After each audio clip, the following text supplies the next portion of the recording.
On to the prerequisites, let's jump into creating the Azure native Qumulo file system itself. So first, let's go check on the subnet and make sure that it's configured correctly. So go ahead and navigate to virtual networks and pick on your virtual network. I have this one configured for this demo.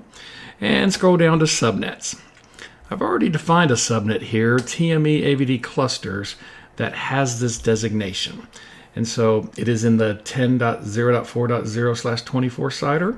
And if you scroll down under subnet delegation, you will see that this subnet is delegated to Qumulo.storage/file systems. The reason this is important is because we do VNet injection in order to get access to your network. So this allows us to deploy the Azure native Qumulo cluster in your subnet where you can have workstations that access it. And through VNet injection, it is the lowest latency possible in Azure.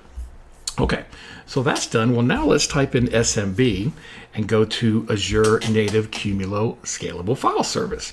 I have a couple out here that I've been working with. The way to provision it is clicking Create, selecting the resource group that you've chosen for this exercise.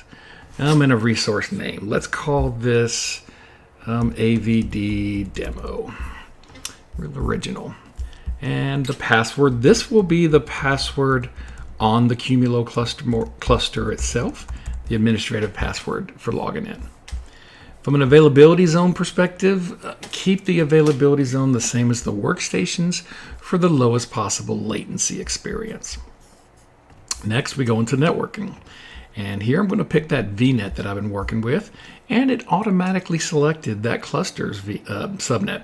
10.0.40/24 is what it'll put it in. That is because it is already designed for that VNet injection. On the tags, I like to keep track of a few of them. I like to put my name on it so everyone knows who made it. And let's put my department. I'm in the product department. That'll be good now. Let's review the plan. And once this is done, we will click Create. And we will move on to AVD. We have literally just created a Azure native Qumulo file system that I could store 10 terabytes on or 10 petabytes. It is really that easy.